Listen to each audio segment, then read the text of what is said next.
در ولایت سوخت شماره نکاح شهروندان خارجی می‌افزاید. آمار رسمی مقامات اسناد حالت شهروندی در نیم ساله اول سال 2021 نشان می‌دهد که 16 عدد عقد نکاح شهروندان خارجی و به شهروند به قید گرفته شده است. این حالت بیشتر در شهر و ناحیه‌های اسفره 6 عدد، استراوشان 3 عدد و خوجند 2 عدد را تشکیل می‌دهد. ساکنان بیشتر با شهروندان کشورهای فدراسیون روسیه، ازبکستان و قرقیزستان عقد نکاح می‌بندند و عائله برپا می‌نمایند. در این باره لالخان فیضزاده سردار شعبه ریاست اسناد حالت‌های شهروندی در ولایت سوخت ضمن نشست خبری اطلاع داد.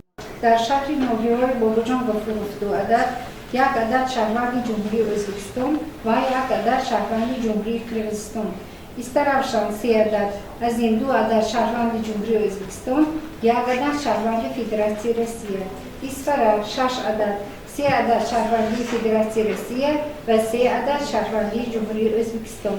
خونی بودم 1 عدد شهروند فدراسیون روسیه، سپیتمی 1 عدد شخصی به شهران، خوجان 2 عدد، 1 عدد شهروند جمهوری ازبکستان و 1 عدد شخصی به شهروند و شهرستان 1 عدد شخصی به شهروندی را تشکیل می‌دهد. گفته می شود که در همین دوره سال روان 5 عدد نکاح شهروندان خارجی بیکار کرده شده است. 3 عدد نکاح بیکار شده به شهروندان کشور همسایه ازبکستان تعلق دارد. همچنین 1 عددی شهروندان فدراسیون روسیه و قرقیزستان عقد نکاح خود را بیکار کردند که 3 نفرشان مرد و 2 کسی دیگر زن می باشند. همچنین در دوره حساباتی 244 مکتوب‌های وارد شده به عنوان ریاست اسناد حالت‌های شهروندی در ولایت سوخت از کشورهای خارجی که اساساً عضو سابق دولت اتحادیه شوروی می باشد وارد شدند.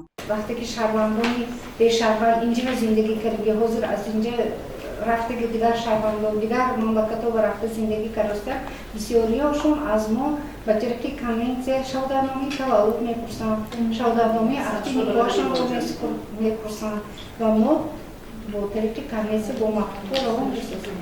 218 عدد مکتوب‌های وارد شده به فدراسیون روسیه تعلق دارد. 14 عدد ازبکستان، 6 عدد قزاقستان، 4 عدد قرقیزستان، بلاروسیه، مولداوا و دیگر کشورهای عضو سابق اتحادیه شوروی میباشند. نشست خبری نهادهای مذکور در همجایگی با ریاست کار با زنان و عائله، ریاست کار با جوانان و ورزش ولایت سوخت برگزار گردید. این دو نهاد نیز از برد و باخت ساحه نتیجه گیری نمود که آن را در گزارش‌های من بعد مورد تحلیل قرار خواهیم داد. گزارش مفنوشکور و نسیم رحیموف برای برنامه اطلاعاتی خبر.